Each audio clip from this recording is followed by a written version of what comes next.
vocês assim tão longe de mim, né? Mas é um prazer estarmos juntos. Nós queremos ajudar aqueles que também estão assistindo pela internet. Então, não as cabeças não atrapalharão, né? Quando nós estamos aqui em cima. Vamos tentar. Se eu conseguir ficar aqui em cima, eu vou ficar. Se eu não conseguir, aí eu vou dar trabalho para o pessoal lá. Mas vou tentar, ok? Tema da Escola Bíblica Dominical, então, como já foi antecipado pelo Marcos, aqui embaixo, é o livro de Hebreus, o capítulo 11, os chamados heróis da fé. Vamos estudar alguns deles, e vamos estudar alguns desses heróis que são citados por nome, e alguns que não são citados por nome, mas são, entre aspas, anônimos da fé. E também, lembrando, vocês vão ver durante a aula de hoje, que esses heróis não são heróis assim, e não se tornaram heróis por eles mesmos. E essa vai ser a toada desse semestre.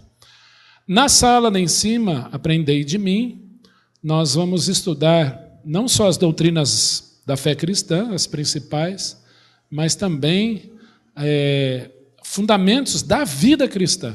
Então, quem é Jesus? O que é oração? O que é uma vida de oração? Para que serve a escola bíblica dominical? Para que serve a igreja? Então, as pessoas vão à igreja e não sabem para quê e qual é a necessidade de uma igreja. Outras vão achar que igreja nem é necessário. Então, essa sala lá em cima será, terá como professores eu, o Marcos Cassoli, e esse ano o Jonathan. Nós queremos, então, convidar algumas pessoas para estarem lá. Nós vamos, então, pinçar a dedo. Ó, você vai lá. E a grande maioria ficará aqui embaixo, porque lá, primeiro, é uma sala limitada não pelo espaço, mas pelo contato que nós queremos ter. E também é uma aula bastante interativa, onde nós conseguimos e desejamos falar bem pessoalmente com os nossos alunos. Ok? Então, vamos começar a nossa Escola Bíblica Dominical. Em 2015, eu acho que eu pus o slide errado. Deixa eu só ver se eu pus errado. Eu acho que eu pus errado. Não é esse slide, gente. Socorro. Eu salvei. É a Escola Bíblica Dominical 2015. Eu achei que era esse, não é. Deixa eu ver se está no outro pendrive que está aqui. Mas eu vou começando assim mesmo, porque eu gosto quando essas coisas acontecem. Marcos, leva lá para mim. Porque assim como a Andréia, eu gosto mais de ficar na Bíblia e menos tecnologia. Né? É essa aí. Glória a Deus. Obrigado. Gente, desculpa, Andréia. Deus é bom. Né? Vamos lá. É essa aí. Então, Escola Bíblica Dominical e PBI 2015. Então, o que é EBD? Alguém lê para mim esse texto de Deuteronômio 31, 12? Pode ler em voz alta, vai passar um microfone aí, eu não sei se já está aí, se você está com ele, já pode ler. Quem quiser ler? Cícero vai ler. Deuteronômio 31, 12. Alô? Fala baixo, né? Vai lá, Cícero. 31, 12. Ajuntai o povo, os homens, as mulheres, os meninos e o estrangeiro que está dentro da vossa cidade, para que ouçam e aprendam e temam o Senhor vosso Deus, e cuidem de cumprir todas as palavras desta lei. Então, Deuteronômio 31, 12 é um mandato do Senhor quanto à lei ao povo de Israel, dizendo o seguinte: reúnem homens, mulheres, crianças, estrangeiros, todo mundo que mora na cidade, e estudem a Bíblia. Aprendam a palavra de Deus. Esse conceito ele é muito antigo, ele foi dado para Israel e ele é dado para a igreja posteriormente. Ele é dado em toda a palavra de Deus. Debrucem-se diante da palavra de Deus e aprendam quem Ele é. Se você estivesse diante de uma fonte de água, eu gosto dessa história porque aconteceu comigo. Eu estava no interior de Minas Gerais, andando de bicicleta com um amigo, a gente fazia umas trilhas, naquela época eu tinha mais disposição para isso, né? E aí nós paramos em frente a um lugar e tinha uma bica natural de água bem gelada que vinha da montanha. E nós tínhamos pedalado uns 20 quilômetros, estávamos cansados. E aí você faz aquela conchinha com a palma da mão e bebe aquela água. Gente, foi a melhor água que eu bebi na minha vida.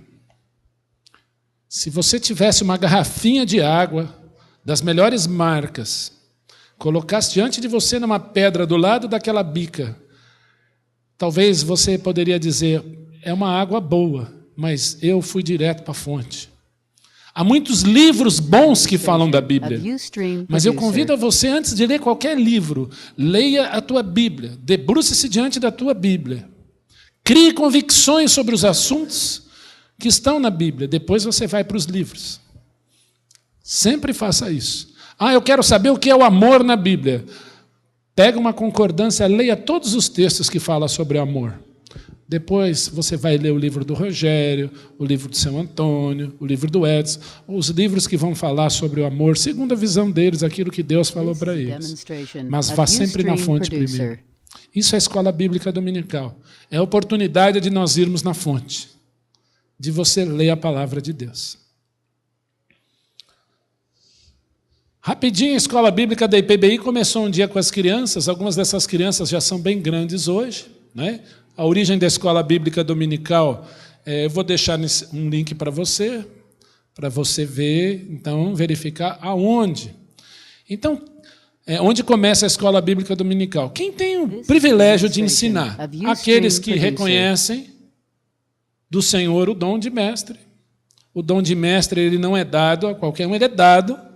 Tem gente que tem o dom de evangelizar, tem gente que tem o dom de diaconia, de presbiterato, de governo, de administração, tem gente que tem dom de socorro, tem dom de orar, de interceder. Há muitos dons na Bíblia. E tem gente que tem o dom de ensinar. Segundo, você que diligentemente busca a Escritura, tem paixão pela palavra de Deus, você pode estar apto para ensinar. E também, você que é pai e mãe, mas eu não tenho dom. Pai e mãe têm obrigação de ensinar a Bíblia para os seus filhos. Não terceirizem a educação secular dos seus filhos. Não terceirizem a educação bíblica dos seus filhos. Leiam a Bíblia com eles. Ainda que eles aparentemente não entendam, aquilo está sendo inculcado no coraçãozinho deles. Aqui na IPBI, a EBD surgiu 6 meses depois que abrimos. A nossa média está mais ou menos em 80 pessoas hoje. Okay? Começamos com uma turma de adultos, outra de crianças, e hoje temos até superintendente, cresceu. Nós temos uma sala grande aqui, por mera questão de espaço. Eu creio que amanhã, nós temos orado por isso, vamos para um lugar maior, nós vamos poder oferecer cursos diferentes, professores diferentes, como era em outras igrejas. Então vai ter a sala que vai estudar o livro de Daniel, o outro vai estudar Hebreus, a outra sala vai estudar vida cristã, o outro mais que um carpinteiro, assim por diante. Okay? Funciona da seguinte maneira. Todos os cursos, nós nos reunimos, nós pensamos no final de cada semestre, planejamos, oramos. Tem sido assim ao longo dos anos, né, Marcos? Para a glória do Senhor. Geralmente a reunião é na casa do Marcos, que a Laura sempre faz um lanche especial para nós. É uma maravilha. Okay? Temos estrutura. Eu não vou falar da estrutura, mas você tem um banco confortável. Ontem nós fomos na reunião do presbitério, era aquele banco de madeira. Chegou uma hora, eu não aguentava mais ficar sentado, fiquei em pé, encostado na parede, assim, né? Aí um irmão, pastor, falou assim, na tua igreja é banco de madeira? Eu falei, não, lá é um banquinho fofinho, almofadado, novinho, foi reformado recentemente. Que bom, né? Nós temos uma boa estrutura aí. Se precisar de caneta, nós temos, bloquinho nós temos, o Pádua doou uns 200 mil bloquinhos das empresas que ele trabalha lá, se você precisar, tem. Fora recurso de multimídia, nós gravamos as aulas, está lá na internet, tudo à disposição de você. Então, nós temos bênçãos para contar, que nós possamos ser vigilantes, né? E a nossa responsabilidade, em primeiro lugar, é isso aqui, ó, falarmos de Jesus. Na IPBI, o nome mais famoso é Jesus Cristo. Não é o nome do pastor, não é o nome dos presbíteros do conselho, não é o nome da igreja, é Jesus. Nós queremos exaltar o Senhor Jesus Cristo. E qualquer assunto da Bíblia tem que passar por Jesus Cristo. Sempre. Ele é o assunto da Bíblia. Vimos a sua glória, cheio de graça e de verdade. Glória como unigênito do Pai. Nós dependemos dele. uma hermenêutica fiel que traduz o Senhor Jesus Cristo. E essa frase é de Archibald Alexander, pastor evangélico, presbiteriano, americano, serviu por 27 anos como principal líder presbiteriano nos Estados Unidos. Presta atenção, ele disse o seguinte: toda a minha teologia está reduzida a este círculo restrito. Cristo Jesus veio ao mundo para salvar os pecadores. Eu assino embaixo e eu creio que os professores assinam embaixo. Esse é o assunto da nossa escola bíblica dominical. Alguém lê para mim João 1:1. Se souber de cor, pode falar, tiver com o microfone na mão, pode falar. João 1:1. Depois alguém leia João 14:6.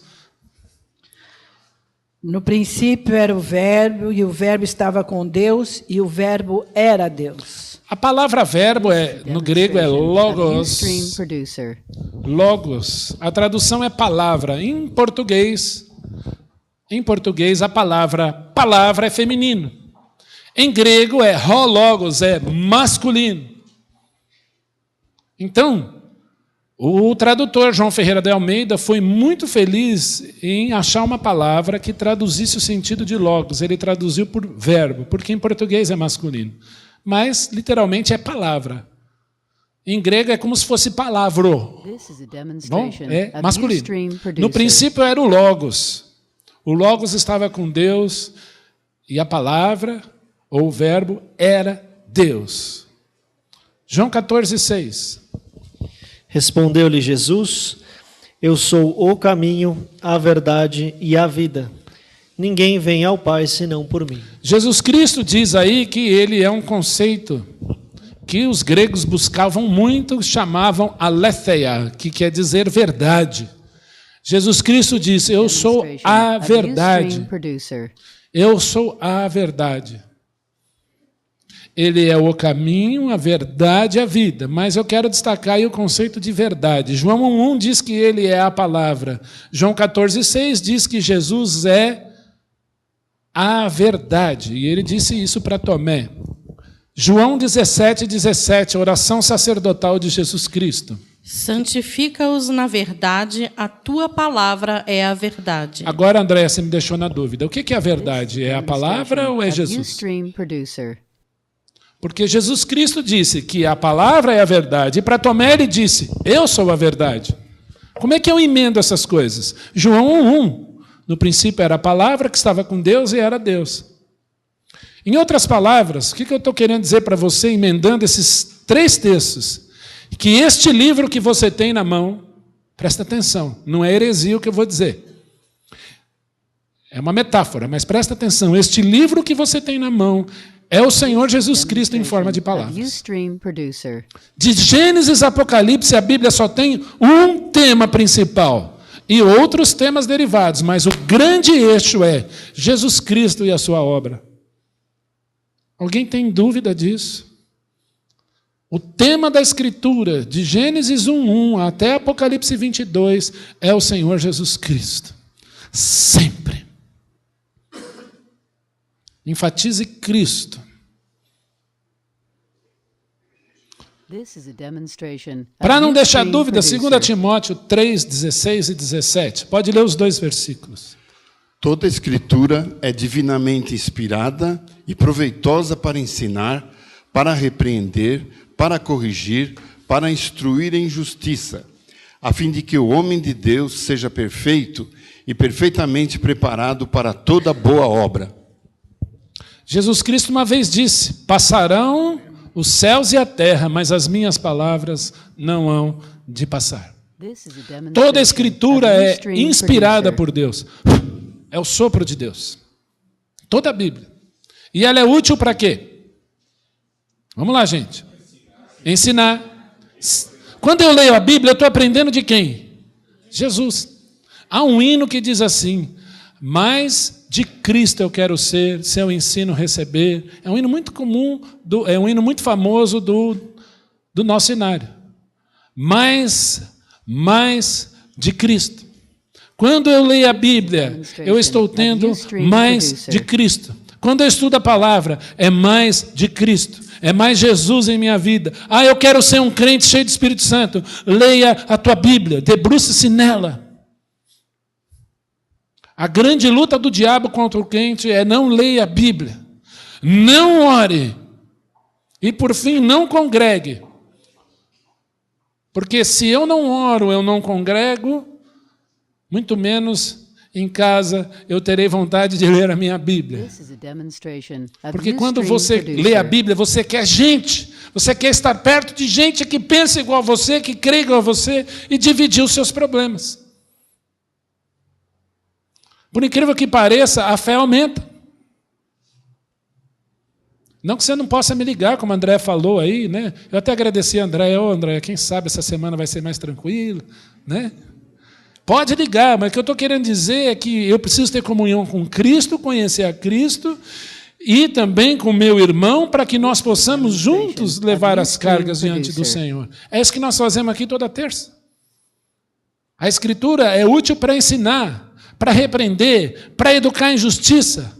Sabe para quê? A fim de que o homem de Deus seja, em primeiro lugar, perfeito.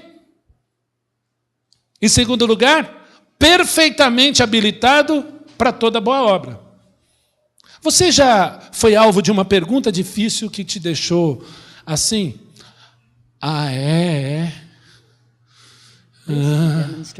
E você não sabia o que dizer para a pessoa? No trabalho, por exemplo, a pessoa faz uma pergunta, não daquele nível de criança, né? Pastor, Adão tinha umbigo? Não é aquelas perguntas assim. Mas aquela pergunta que vai acabar com você e você não sabe para onde correr e o que responder. Alguns aqui já foram, entre aspas, vítimas do meu conselho. Já me ligaram, pastor, eu tenho essa dúvida aqui, perguntaram, eu não sabia o que responder. Eu respondi, olha, leia isso, isso, isso. Mas não tenho visto você na escola bíblica dominical, apareça. É por amor a você, porque você será alvo de perguntas o tempo inteiro. Porque quando eu estudo a Bíblia, eu sou perfeito e perfeitamente habilitado para toda boa obra. Eu sei dar a razão da minha fé. E aqui eu queria falar um pouquinho sobre fé. Nós lemos Hebreus 11, 1. O que é a fé? A fé é a certeza das coisas que se esperam e convicção de fatos que se não veem. Quando eu leio essa definição de fé, eu me lembro de algumas pessoas que já me abordaram dizendo assim, você crê num tal Jesus lá, mas ninguém pode provar que ele existiu. E aí eu gosto de desafiar dizendo o seguinte, você sabe por que o goleiro Bruno está preso? Porque ele matou a namorada. Aí eu pergunto, ele matou a namorada, mas cadê o corpo da namorada? Não acharam. Há algumas teorias que foi concretado, que virou comida, a gente não sabe. Mas por que ele está preso se não há corpo? Há o quê? Evidências. Há evidências. Eu não vi o Senhor Jesus Cristo andar por aqui, mas os lugares mencionados por onde Jesus andou existem e existem até hoje. E estão lá. E se Deus permitir, em julho estarei lá. E se você quiser, depois a gente conversa. Já faz aqui um merchandising, tá? Vamos para Israel em julho, quem quiser, fale comigo. Não vou pagar. Mas nós podemos conversar, montar um grupinho. Irmãos, presta atenção. Os lugares estão lá. As pessoas que o mencionaram existiam. A arqueologia está aí. Vai no departamento de história da USP e fala assim, provem para mim que Jesus nunca existiu. Eles vão falar, não dá. Esse personagem histórico existiu. Nós estudamos aqui mais que um carpinteiro. Então, a fé, quando ela fala em convicção e em certeza, isso mostra que a fé não é ignorante. O Brasil é um país extremamente religioso.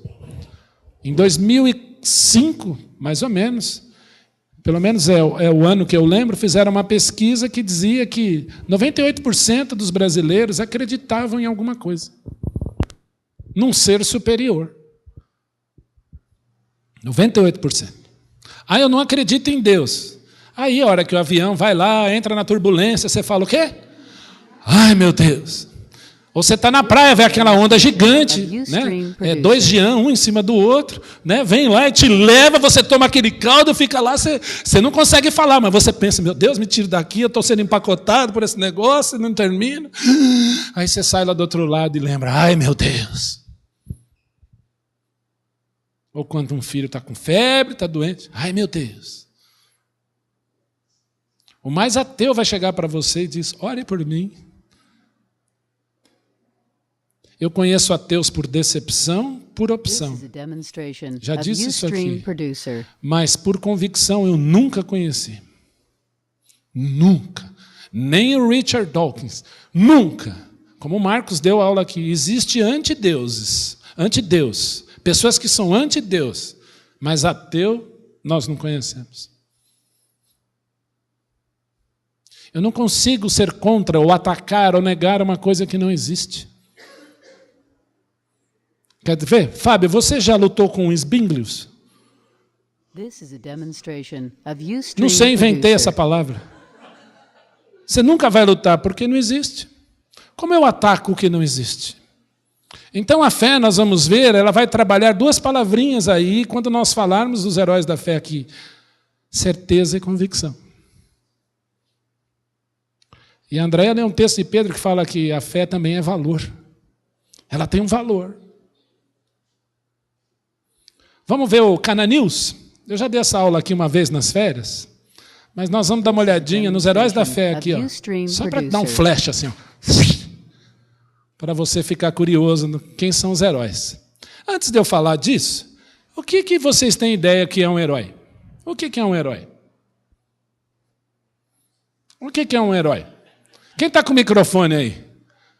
Ou me mostra que você está com o microfone ou passe para alguém. Danilo, o que é um herói, Danilo? Legal, hein? Sobrou para mim. Hã? Um herói para mim, é uma pessoa que consegue conquistar suas coisas e a gente se espelha nela. Um exemplo. Uma referência. Uma referência. Joia. Passa para a Lúcia aí, Danilo, para você não sofrer sozinho em casa. O que é um herói, Lúcia? O Danilo é seu herói, né? Para mim, um herói, ele precisa ter moral, ele precisa ser honesto, ele precisa ser exemplo. É o Danilo. É, ele é. Passa para o Silvio aí. Silvio, o que é herói? Shalom. Shalom. O que é herói? Uma pessoa, homem ou mulher, que faça coisas impossíveis, que vai além do ser humano normal. A Fabiola, por exemplo. Digamos assim. Você falou homem ou mulher que faz coisas impossíveis. Se não, apanho aqui. Fabiola, o que é um herói ou uma heroína, já que você foi citado aí? Alguém que tenha superpoderes. Superpoderes. Olha, a criança geralmente fala isso, né? Super-herói, tem superpoderes. Vamos dar uma olhadinha aí nos heróis da fé? E nós vamos ver se é isso mesmo, tá? Guarde todas essas informações. É referência, faz coisas impossíveis, ele tem virtudes, né? Tem poderes. Vamos lá. Mata próprio irmão após conversar com Deus. Ambos voltavam de culto de diferentes igrejas. Se você abrisse o jornal e visse isso aí, o que você diria? Que absurdo. Direitos humanos, pena de morte, prende, chama a polícia. Não é isso? Isso é uma notícia bíblica. Esse homem que foi assassinado é citado como herói da fé, em Hebreus 11. Olha o outro aí. Após tempestade, pai bêbado abençoa filhos e amaldiçoa neto. Ararat, fronteira da Armênia com a Turquia. Esteve lá, né, Jonathan, ali recentemente. Essa é uma notícia bíblica. Esse homem é citado como herói da fé, em Hebreus 11. Vamos para frente. Idoso religioso e astrólogo mente para as autoridades e se deita com a empregada com consentimento da esposa.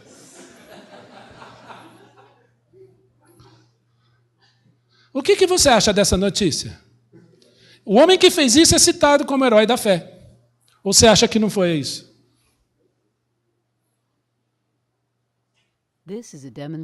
Idosa dá à luz aos 90 anos e atrai a atenção de cientistas do mundo inteiro. Giro científico. Canaã, Sara Sarai Abramovich, de 90 anos, deu risada quando soube que estava grávida. Meu marido não acreditou, ficou parado e começou a olhar para as estrelas, como que não acreditando. Essa senhora é citada em Hebreus 11 como uma heroína da fé. Finge ser irmão gêmeo, engana o pai e foge com herança. Já ouviram falar nesse homem? Esse homem é citado em Hebreus 11 como herói da fé. Jovem que matou o soldado egípcio foge e volta após 40 anos para ameaçar o presidente. Conhece essa história? Virou filme agora em Hollywood. Tudo bem que, né? É meio torto, assim como a história do Noé, né? É meio marginal. É?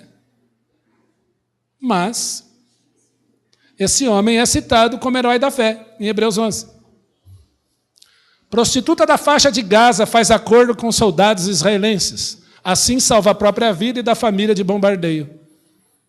Você acha que isso não aconteceu lá? Né?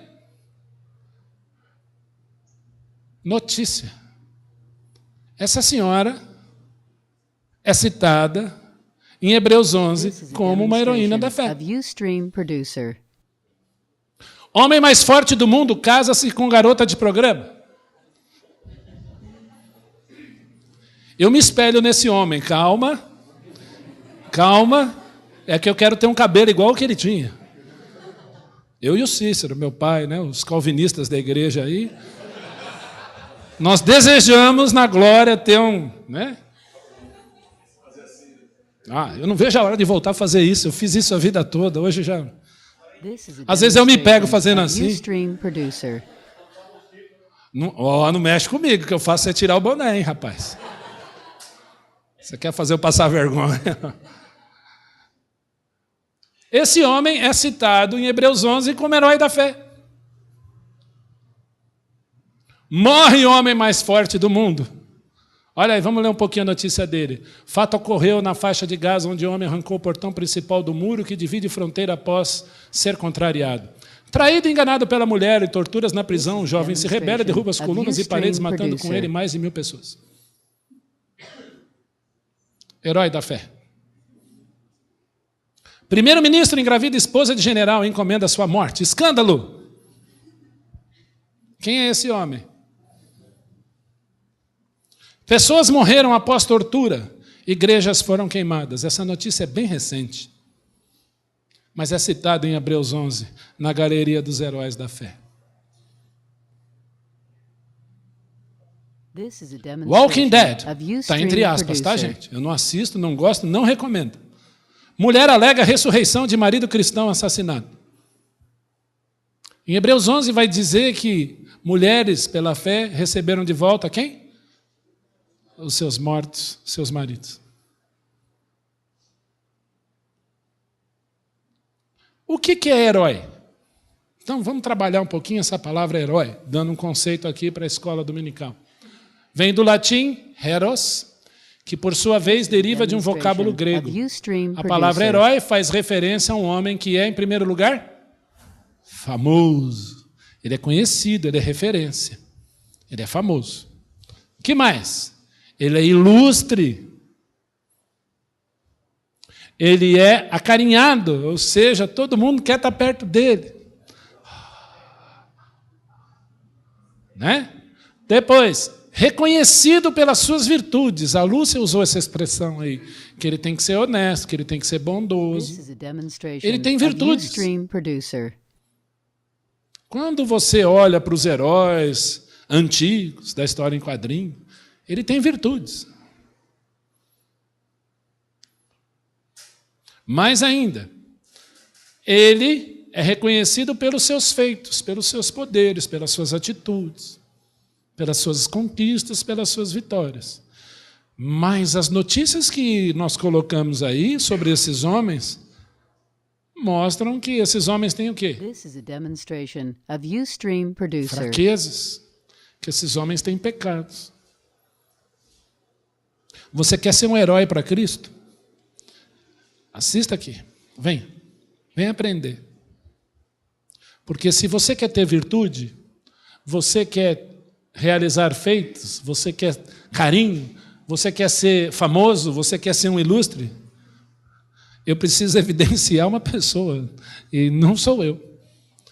Quem é ilustre, quem é famoso, quem tem virtudes, quem é reconhecido pelas suas virtudes e pelos seus feitos, não sou eu, não é o Marcos, não é a Andréia, não é o Cassoli, não é ninguém aqui.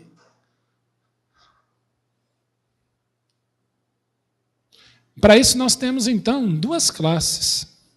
A primeira, para os novos na igreja, que nós queremos chamar para estar conosco lá em cima.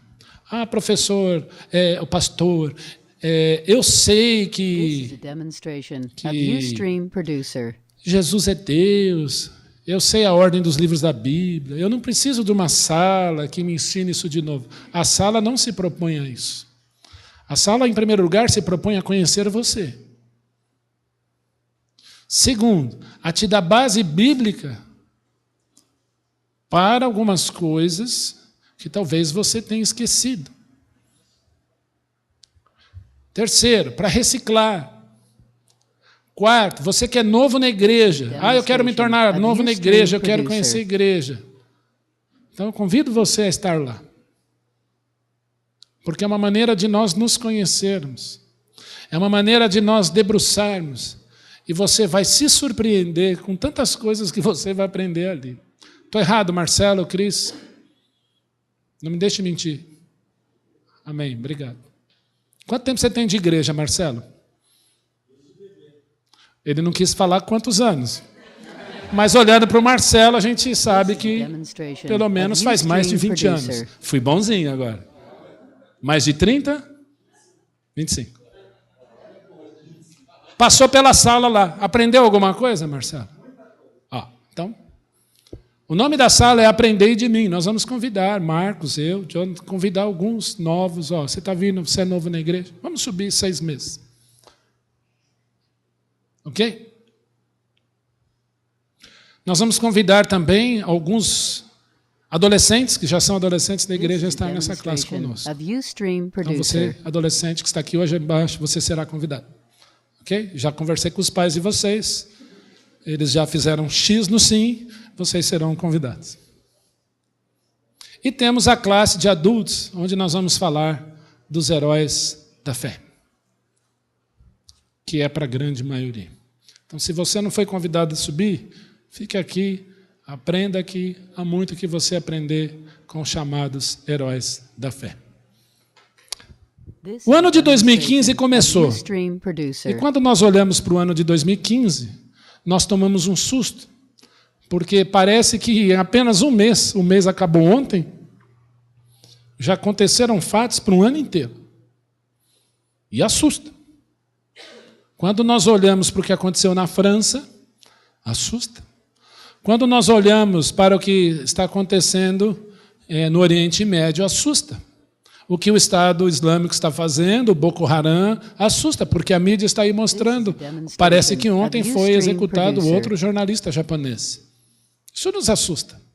Assusta a nossa vida. Talvez você entrou no emprego novo e, ao chegar no emprego novo, você olhou para as pessoas e disse assim: uau, onde eu estou? Quem são essas pessoas? Cadê o meu trabalho antigo? Quero minha mãe, cadê minha casa?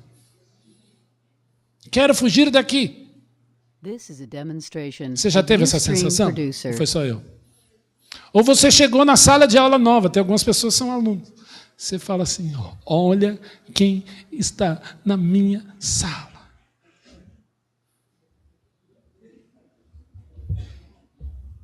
Talvez você, então, vá para um lugar que você está acostumado a ir há muito tempo. Aí você olha para aquelas pessoas e pensa assim, de novo, tudo igual, não muda nada. Vai dizer a mesma coisa, quer ver? Você acaba de pensar, a pessoa vai lá e fala. E aí, ô pocatelha? Aquela mesma piada de sempre. Aí você sorri, oi, tudo bem?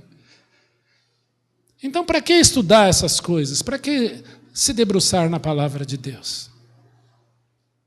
Abra aí comigo Hebreus 11, capítulo 1. Versículo 1.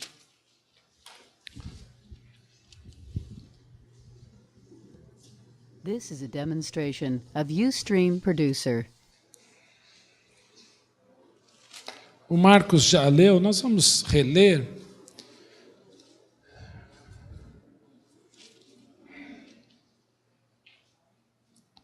Hebreus 11, 1. Eu mesmo vou ler, presta atenção aí, por favor.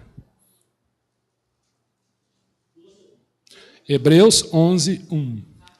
Está 12, depois nós vamos ler o 12. This is a demonstration of Ustream Producer. Ora, a fé é a certeza de coisas que se esperam. Presta atenção. A fé é a certeza de algo que eu espero. Pergunta para você, o que esperavam os crentes do Antigo Testamento? Vamos lá, gente. Quem tomou café, responda.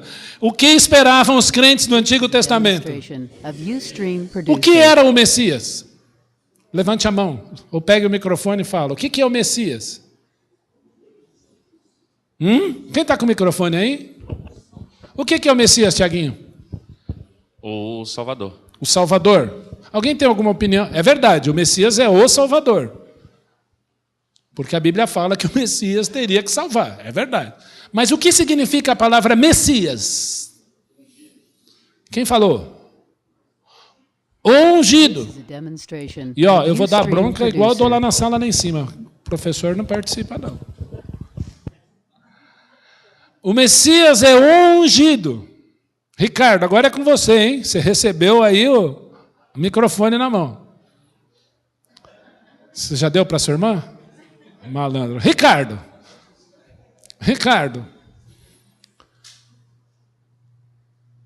Ungido. Quem era ungido em Israel? Ricardo, você lembra? Eram três tipos de pessoas. Somente eles eram ungidos em Israel no Antigo Testamento. O sumo sacerdote. O sacerdote, não precisa do sumo. Todos os sacerdotes, o que mais? O rei. O rei, lembra do rei Davi sendo ungido lá em Belém? E? Profeta. O profeta. O que é o profeta? O que faz o profeta? Passa para a Tatiana lá. Profetiza, Tatiana. O que é o profeta, Tatiana? Quer falar? Ela falou para eu falar. Ela falou para você falar. Profeta, antigamente era Oi? conhecido como adivinho. E era a boca de Deus para o povo. Poderia ser, né? Mas, acima de tudo, o profeta do Senhor, ele era o quê? A boca de Deus. Acima de tudo, o profeta, segundo Êxodo 4, leia lá, ele é boca de Deus. Assim diz o Senhor, : abre aspas, fecha aspas. O profeta não falava nada dele, ele falava do Senhor. Porque ele era simplesmente canal, o profeta. Jesus Cristo exerceu esse ministério aqui como profeta? Sim. As coisas que tenho ouvido, as coisas que meu Pai me disse e tem dito, ele diz, eu digo a vós outros.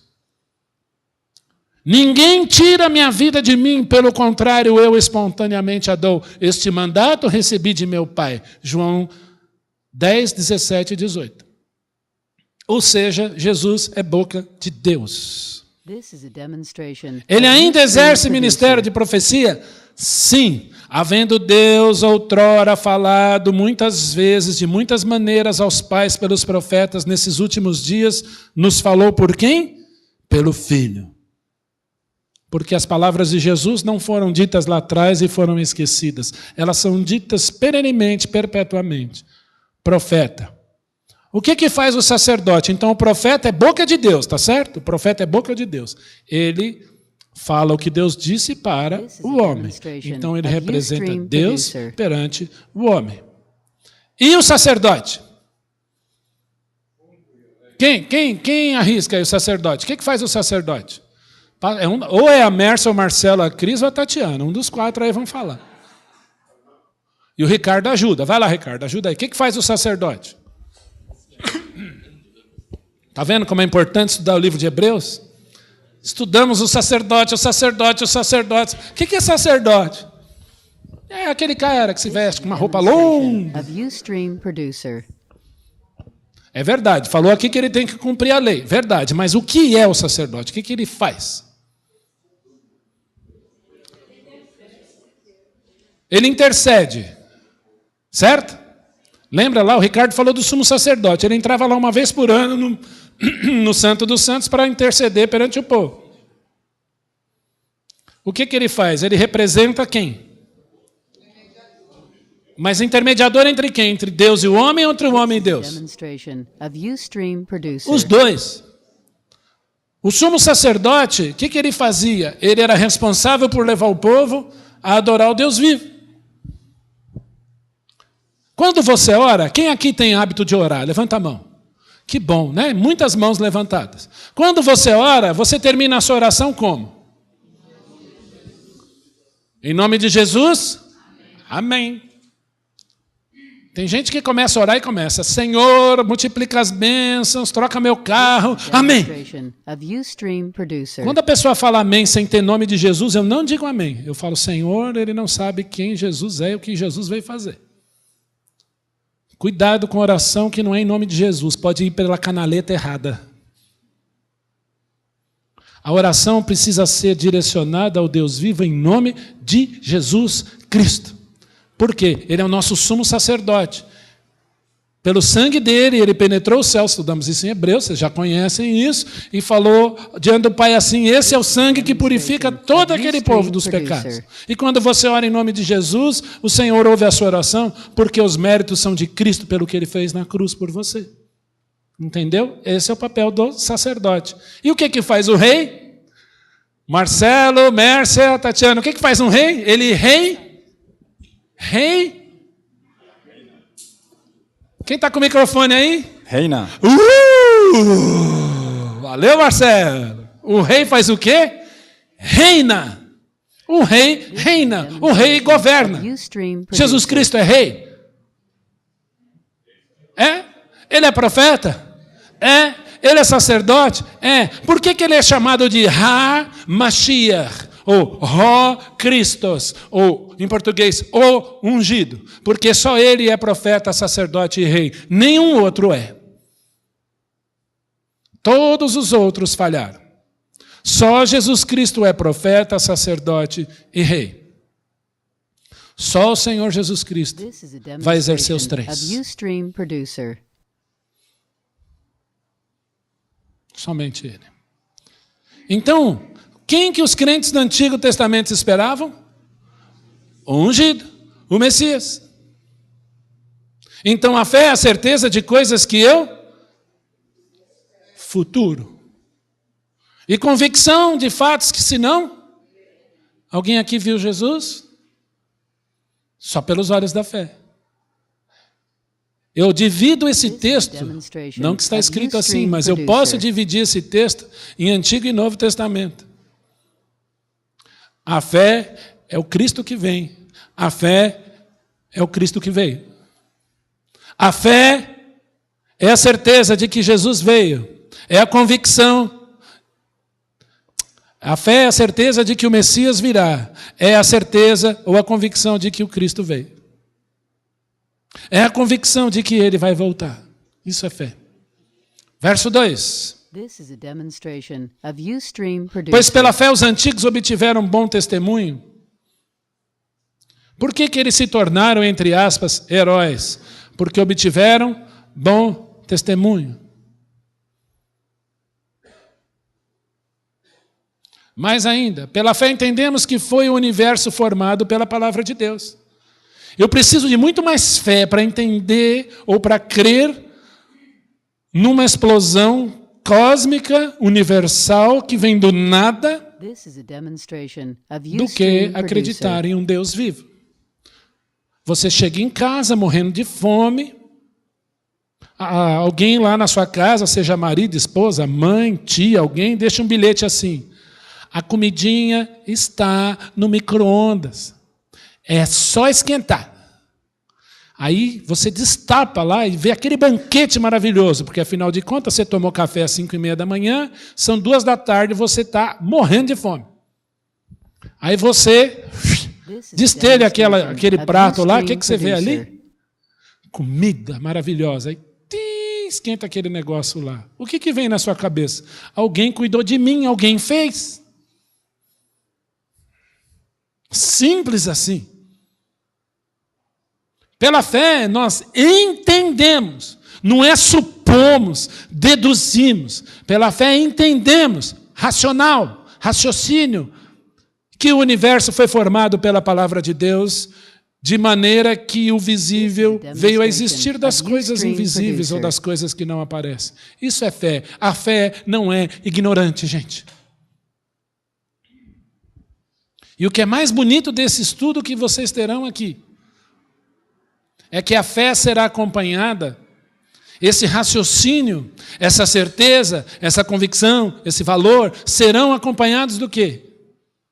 De testemunhos de homens pecadores, mas que ousaram colocar a si mesmo à parte e exaltar o Deus vivo e glorificar o seu nome. Isso que vocês vão ver. Isso que vai ser lindo. Sabe o que é fé? Em outras palavras, para a vida cristã, e nós vamos tratar bastante disso lá em cima também, é você anular você mesmo o tempo inteiro. É você fazer escolhas. Quando Jesus foi curar, nós pregamos isso no domingo, sobre aquele homem, aquele enfermo de Betesda. Jesus disse para ele: levanta, tem de bom ânimo, levanta, toma teu leito e anda. Quando eu olho para Bartimeu gritando, Jesus passando lá na Silva Bueno, Bartimeu aqui, quem está passando? Que barulho é esse? Que parada é essa aí? Ah, Jesus está passando. Jesus, filho de Davi, tenha misericórdia de mim. Quem está passando lá? Jesus, filho de Davi. E ele gritava cada vez mais alto. Cada vez mais alto. O que Bartimeu teve? Iniciativa. Eu quero ter fé. Foi falado isso aqui. Eu quero aumentar a minha fé. O deficiente de Betesda poderia dizer assim: deixa eu ficar aqui, Senhor. Eu já estou acostumado, são 40 anos deitado aqui, 38 anos. Eu quero tirar mais uma sonequinha, amanhã eu levanto. Gente, vai na hora. Fé vai passar pelo desejo de tê-la. Agora nós vamos para o 12. 1 e 2.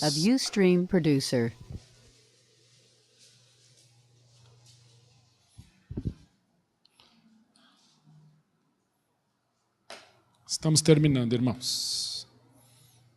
Alguém lê para mim? Quem está com o microfone? Marcelo. Portanto, também nós, visto que temos a rodear-nos tão grande nuvem de testemunhas, desembaraçando-nos de todo o peso e do pecado que tenazmente nos assedia, corramos com perseverança a carreira que nos está proposta. Dá uma paradinha aí, Marcelo. Nós temos nos rodeado uma grande nuvem, nuvem de testemunhas. Nós temos testemunhas da fé. Vocês vão estudar a vida de muitos deles aqui. Nós temos testemunhas da fé. Lá em cima nós estudamos a vida de Noé, que é a aula do Marcos. O Marcos é um apaixonado por Noé.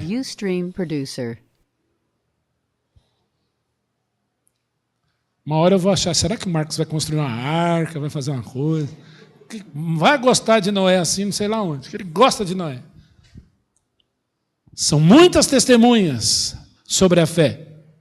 E nós nos rodeamos delas. Não é à toa que aqui na igreja nós temos um ministério chamado Testemunho de Bênção e Fé, onde nós chamamos pessoas para darem testemunho aqui de conversão.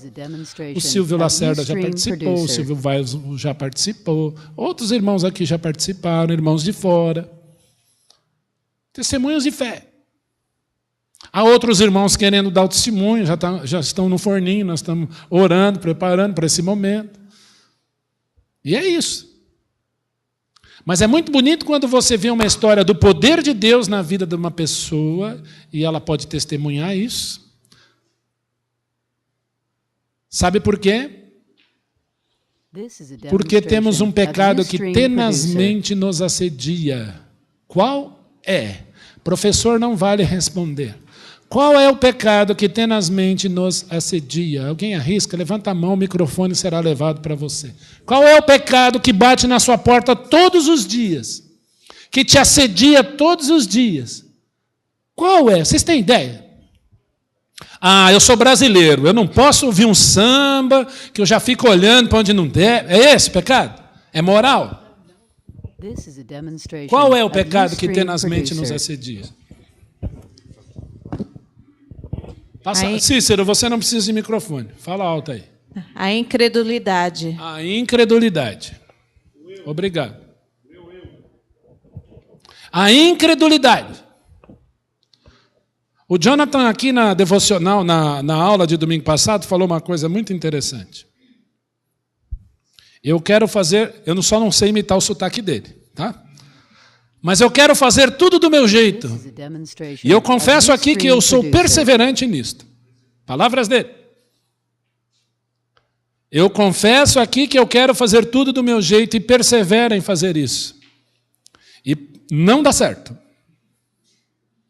Errei, foi isso que você disse? Eu persevero em fazer tudo do meu jeito e não dá certo. Esse é o pecado que tenazmente assedia você. Qual é? Quem falou? Danilo? É a incredulidade. Quando você fala no meu eu, na incredulidade, você está confiando em quem? Vamos voltar para a história? Eu tenho 3 minutos para acabar minha aula. Primeiro, qual é? Em quem creu Adão, ou creram Adão e Eva? Na serpente ou no que Deus disse? Eles creram na serpente. Quanto que eu tenho, Márcia? 8 minutos? Glória a Deus, eu tenho 8 minutos. Ganhei um bônus aí, hein? Como dizia lá o filósofo, ganhei um plus a mais. Plus a mais é ótimo, né? Creram em quem? Na serpente. Só na serpente? Eles creram em quem mais? Vendo a mulher que a árvore era o quê? Boa. Agradável ao? E boa para dar o quê? Entendimento. Tomou do fruto, comeu e deu para o seu marido. E como diz um professor amigo nosso, boboca, comeu. Em quem eles creram? Na serpente. Em quem mais? Para que Deus? Eu tenho a cobra, eu tenho a mim. Eu não preciso de mais nada. Qual é o pecado que tenazmente te assedia? Creia em você mesmo. Porque o homem nunca crê em nada. Não existe crer em nada. Eu afirmo aqui e repito, não existe crer em nada. Ou você crê em Deus, ou você crê em falsos deuses, ou você confia em você mesmo, você crê no seu eu. Eu aconteço, eu sou bom, eu sou a pessoa. Às vezes eu escuto, eu não consigo resolver isso. Eu não consigo sair disso. Eu não consigo isso. Qual é o nosso problema? Eu creio em mim. E alguns vão dizer, olhe para dentro de você e descubra o que você tem de bom. Olhe para dentro de si mesmo e resgate o seu eu e mude. Diga, eu sou capaz. Uma amiga minha, que eu falei de Jesus há muitos anos atrás, nós tínhamos um grupo que a Derlene e o Marcos fizeram parte, que era um grupo, era um tipo de ponto de pregação, algumas pessoas foram se convertendo, toda segunda-feira estávamos lá. Era para ser um encontro, ficamos 5 anos ali. E aí tinha uma moça que eu achava ela muito engraçada, porque ela ria de tudo. Tinha alguma coisa errada, ela ria. E ela falou assim, eu fui numa dessas seitas, aí tinha um senhor oriental, um japonês, com todo respeito, viu, a família aí que nós amamos, já está no nosso coração. Ela falava assim, eles falavam assim para mim, repita, eu sou feliz. Aí ela falava, eu sou feliz. Faça ha-ha, ela ha-ha. Aí faça ha-ha, ela ha-ha. E uma hora que eu via, eu não parava de dar risada daquele negócio. Mas eu saí de lá triste, vazia, não resolveu nada. E naquela noite nós tivemos o privilégio de pregar o evangelho para ela, para a irmã dela e para a mãe, as 3 aceitaram Jesus ali. Que benção. Depois eu fiz o casamento dessa moça. Você pode criar dentro de você mesmo uma automotivação, alguma coisa, porque esse é o pecado que tenazmente te assedia. O que é assédio? É uma sedução, gente. Assédio é quando o inimigo vem sorrateiro te seduzir para te levar para onde você não deve ir, mas você acaba indo. Nós temos uma grande nuvem de testemunhas para dizer para você que este é o caminho que não vale a pena, porque nós temos alguém. O pecado que tenazmente nos assedia, bate à porta, é a incredulidade e a crença no próprio eu. E aí o versículo 2 vai nos surpreender, Marcelo. Ou a Cris, eu não sei quem está com o microfone. Foi para Ará onde? Pode ler, pode ler. Lê, Tati. Olhando firmemente para o autor e consumador da fé, Jesus, o qual, em troca da alegria que lhe estava proposta, suportou a cruz, não fazendo caso da ignomínia, e está assentado à destra do trono de Deus. Pode ler o 3, por favor. Considerai, pois, atentamente aquele que suportou tamanha oposição dos pecadores contra si mesmo, para que não vos fatigueis, desmaiando em vossa alma. Olhando o quê? Você já conversou com alguém que não te olha firme? A pessoa fica mexendo os olhos assim e não olha para você. Olha para baixo. Ontem eu estava conversando com uma pessoa, né? Ela ficava assim, né? Olha para mim, rapaz. Né? Olhando firmemente para o autor e consumador da fé. Olha para ele.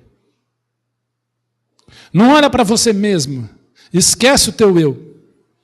Cito aqui o professor Ageu Lisboa, quando ele dizia, quanto mais eu leio a Bíblia, mais a Bíblia me lê.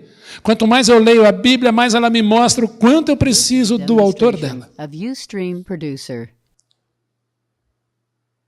Olhando firmemente para o autor e consumador da fé. Como você olha para o autor e consumador da fé se a sua Bíblia está fechada? Como você olha para o autor e consumador da fé se você não abre a sua Bíblia? Ah, mas eu não entendo. Tiago 1,5, aquele que quer sabedoria, peça a Deus. Senhor, eu preciso entender o que eu estou lendo. Foi isso que Filipe perguntou para o eunuco etíope. Entendes o que lê? Senhor, eu quero entender. Fale comigo. Olhando firmemente para o autor e consumador da fé. Qual é o nome dele? Jesus. Por isso que a nossa sala lá em cima se chama Aprendei de mim. Jesus diz, está cansado? Está sobrecarregado? Eu vos aliviarei, tomai sobre vós o meu jugo e me conheçam. Aprendei de mim, porque eu sou manso e humilde de coração e achareis descanso para a vossa alma. Olhando firmemente para o autor e consumador da fé, o qual, em troca da alegria que lhe estava proposta, suportou a cruz, não fazendo caso do escândalo, e está assentado à destra do trono de Deus. E aí vem uma palavrinha para encerrar minha aula. Com Considerai, pois, atentamente aquele que suportou tamanha oposição dos pecadores contra si mesmo, para que não vos fatigueis desmaiando em vossas almas.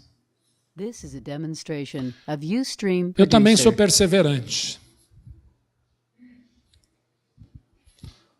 E eu tenho aprendido que quando eu me sinto muito cansado, emocionalmente cansado, espiritualmente cansado,